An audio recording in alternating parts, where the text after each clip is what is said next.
Саламатсыздар ма, құрметті оқушылар? Отырамыз. Бүгін бізде ашық сабақ, яғни еркін форматта болады. Қазір үй тапсырма бірінші сабаққа өтпес бұрын үй тапсырмасын тексеріп шығайық. Үй тапсырмасында не берілді? 5 сөйлем, салас, құрмас сөйлем. 5 салас, құрмас сөйлем. Қандай салас сөздік? Кім дауыстап оқиды тұр? Қазір оқыш қандай сөйлем жаздың? Мен ба? Иә. Мен тез тексеріп шығайын, тақырыпқа өтеміз. Күн шықты, бірақ ауа әлі суық. Жаңбыр жауды, алайда жер кетпеді. Адам бостандығы, құқық туралы өтіп жатырмыз. Соның ішіндегі бүгінгі өтетін тақырыбымыз бала ең басты байлығымыз. Яғни бала құқығы, сендердің құқықтарың туралы бүгін тоқталатын боламыз. Оған өтпес бұрын қазір видеоны тамашалаймыз, мұқият қараймыз. Бұл жерде тәрбие, құқық туралы айтылған. Мам, екі сабақтан кейін ауылым жатырмын деп сұрап кетейші. Не үшін? Жаттау беріп еді, жаттап үлгере алмадым. Не істедің кешелер жаттамай? Ой, мам, ұрысқа бермеші. Итога бағырым шығар. Боқты. Сосын өткендегідей біреуден таяқ жеп тұрмай ұрсырайын? Балам, кешелер қайда. Балам, бері қарашы. Жаң-жаңнан ұрыс-керістен аулақ болшы. Бізді ұятқа қалдырма. Жаттауды ұмыт қалма. Мам, Яғни сендер бізде былай ғой, бір ағашты қандай топырақ құясың, оған нәрлі топырақпен құясың ба, қаншалықтысын құясың, қаншалықты баптайсың, сол бойынша ағаш гүлдейді, яғни түзу өседі. А егер басында қисық өсті ма ағаш, оны кейін түзей алмайсың. Сендер әлі фундаменттерін қаланбаған, іргетастарын қаланбаған тұлғасыңдар ғой. Сендерге адам келіп не құяды, сендер соны аласыңдар өздеріне. Яғни болашақта сондай адам боласыңдар. Мектеп қабырғасында бұл сендердің мектеп екінші үйлерің ғой, қандай болып жүрсіңдер, қандай мұғалімдерден, ұстаздардан білім аласыңдар, болашақта дәл сондай адам болып шығасыңдар. Бұл сондай мағынадағы кино. Яғни қысқа метражды фильм. Енді сұраққа көшейік. Отбасы шағын мемлекет дегенді қалай түсінесіңдер? Неге шағын мемлекет деп айтамыз отбасына? Әр отбасы өзінің жайлары бар деген сияқты. Мысалы, әр отбасының өзінің тәрбиесі бар, өздерінің ішіндегі ережелері бар. Соған ата-ана қандай ереже қойса, бала да сондай болып өседі. Ата-анасына қарап, ата-анасы қандай тәрбие береді, сондай болып өседі, шағын мемлекет болады екен. Жақсы, отбасындағы баланың құқығы, оның міндеті қандай? Құқығы мен міндеті қандай? Жауап бере ғой. Отбасында баланың құқығына шешпестікті мейірімге оралу, тегін білім алу, қауіпсіздікте болу келеді. Ал оның міндеттеріне келсек, ол үлкенге құрмет көрсетуге, кішіге ізет көрсетуге, ата-анасын сыйлауға, құрметтеуге міндетті. Дұрыс айтады, өте дұрыс айтады. Келесі үшінші сұраққа. Отбасында бала құқығының сақталуына кімдер жауап береді? Оның қауіпсіздікте болуына, барлығына бізде ата-аналар жауап береді екен. Бала құқығы қанша жасқа дейін сақталу керек? Неге 18 жас деп айтамыз? Енді ол кәмелетке жас екен, иә. Енді бір келесі топқа бөлініп, шаңырақ. Сендер осы мектеп екінші үйлерің. Сендер бір шаңырақ астындағы балаларсыңдар. Дұрыс па? Ол шаңырақ мықты болу үшін не болу керек? Уығы мықты болу керек. Ал ұлттар, олар сендерсіңдер. Сондықтан қазір ұлттарды аламыз, сосын топқа бөлінеміз. Келеміз.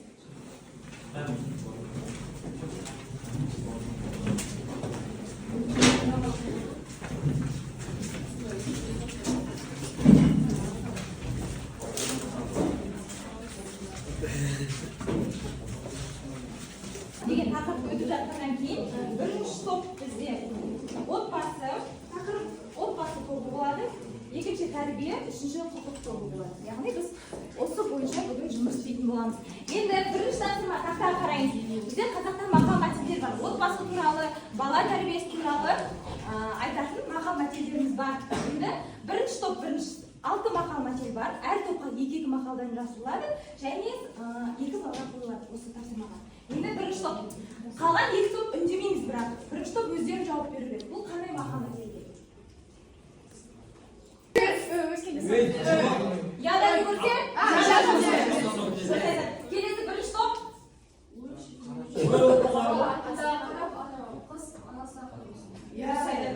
Әкеге қарап ұл өседі, шешесіне қарап. Келесі екінші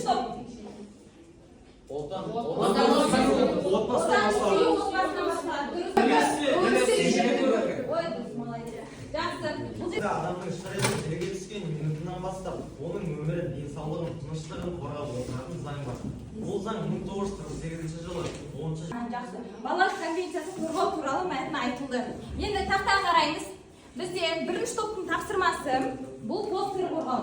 Ал екінші топ тезис жазу, үшінші топ 5-5-1. Яғни 5 сөйлем, негізгі 5 сөйлемді жазамыз, оны 5 сөзге қысқартамыз, одан кейін ең соңында қалған бір сөз айтамыз. Ең маңызды бір түйін шығару керексіңдер. Постерді білеміз, тезис жазу дегеніміз маңызды ақпараттарды, нақты деректерді жазу болды. Сол мәтінде қандай нақты деректер жазылған, соны жазамыз. Тез орындаймыз, сіздерге 2 минут беремін.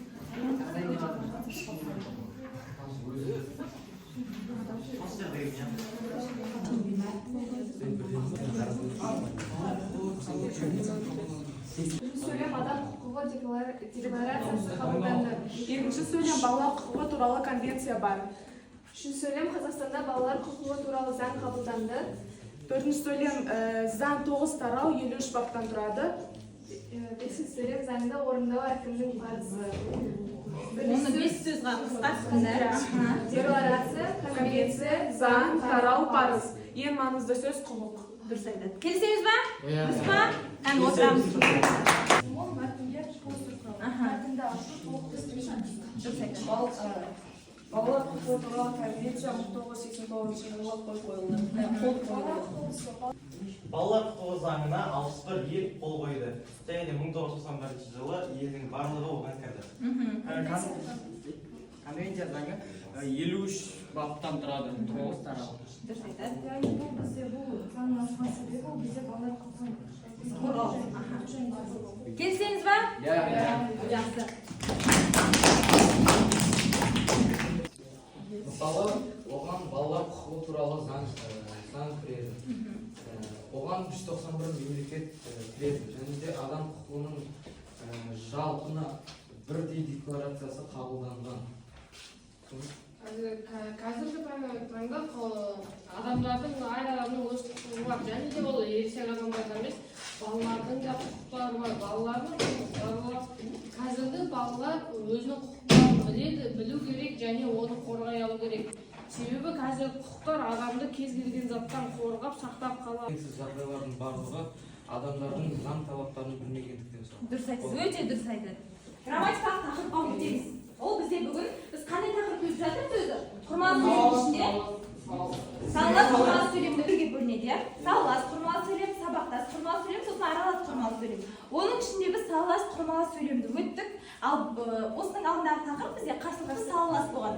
Енді бүгінгі тақырып бізде бұл себеп салдар салалас құрмалы сөйлем. Яғни құрамындағы өте артында тұр, иә? Құрамындағы жай сөйлемдер бірін-бірінің себебін білдіріп, салаласа байланысқан құрмалы сөйлемнің түрі бізде салалас құрмалы сөйлем болып аталады екен. Мысалы қараймыз, ол екі түрде жасалады. Біреуі жалғаулықты, екіншісі жалғаулықсыз. Бірінші жалғаулықты себеп салдар салалас, бұл атында тұр, иә? Өйткені себебі, сол себепті, сондықтан деп жасалатын болса, ол бізде жалғаулықты салалас құрмалы сөйлем болып табылады. Мысалы, қараңдар, өмірдің қызығы бала ғой. Сондықтан қазақ бала тәрбиесіне ерекше мән берген. Яғни бірінші сөйлем екіншісінің себебін көрсетті. Бірінші сөйлем ол себеп болады, екінші сөйлем соның салдары болады екен. Келесі жалғаулықсыз себеп салдар салалас құрмалы сөйлем бар. Бұл жерде тиянақша салар, яғни интонация арқылы байланысар. Міне қараймыз. Біз Қостанайдан шыққалы 14 күн. Біз түнде де жүріп келеміз. Яғни бірінші сөйлем шыққан көрсетіп тұр себебін. Ал біз түнде де жүріп келеміз деп соның салдарын айтып тұр. Дұрыс па? Ол интонация ешқандай жалғаулықсыз, тек интонациямен байланысады екен. Есіңізде сақтаңыз. Жалғаулықты қандай сөздер қолданылады? Ал жалғаулықсызда? Дұрыс айтады. Келесі онда тапсырмаға өтейік. Ашамыз, дәптерімізді ашамыз. Аяқталмаған сөйлем әдісі арқылы кестедегі сөйлемді себеп салдар сөйлемге айналдырып жазамыз. Міне, балалар отбасында тұрып тәрбие алуы тиіс. Өйткені жалғастырамыз топ-топпен, жақсы ма? Келесі мысалы, бала өзге туыстарымен қарым-қатынас жасағаны дұрыс. Сондық себебі өйткені деген сөздерді қолданып әрі қарай өзіміз жалғастырамыз. Сіздерге 3 минут уақыт беріледі, тез жасаймыз. Отбасында тұрып тәрбие алуы тиіс, өйткені отбасы бұл әр адамның алғашқы тәрбие мен құқықтар негізін алатын орны. Дұрыс айтады. Өзге туыстармен қарым-қатынас жасаған дұрыс, себебі туыстармен араласу отбасылық құндылықтарды көбейтеді. Отбасында тұрып тәрбие алуы тиіс, себебі өйткені үйінде тәрбие көрмеген бала сыртта да өзін ұстай алмайды. Өзге туыстармен қарым-қатынас жасаған дұрыс, себебі сонда ғана адам өзін толыққанды сезіне алады. Өздігінен кітап оқып ізденбеуі мүмкін, сондықтан баланы білімге бейімдеу керек. Бала өз ойын еркін айтуға құқылы. Сол себепті бала өз ойын қысылмай айтуы керек. Бала 18 жасында кәмелеттік жас деп саналады. Неге десеңіз, 10 жасында баланың ойлау қабілеті толық Тоқтамайды. Тапсырманы орындадық, барлығын түсіндік, жаңа тақырыпты аштық, барлығын тексердік. Енді мынаған қараймыз. Мынау шаңырақ, дұрыс па?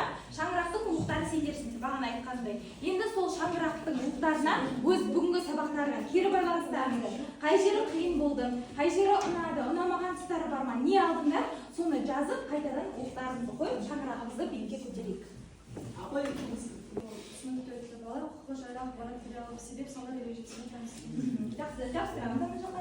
Қазір келесі екінші топтан, үшінші топтан оқи ғой Шалқан. Осы сабақта мен бала құқығының не екенін және оның қаншалықты маңызды екенін түсіндім. Жақсы, бар тапсыра ғой. Шаңырағымызға тапсырайық.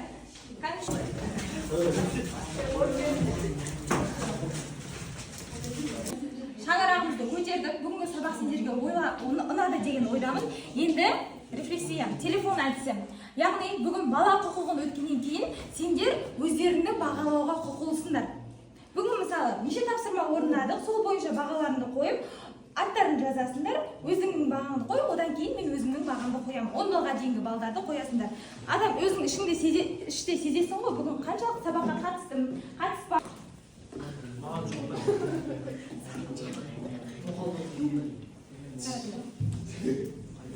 Мысалы мен өзіме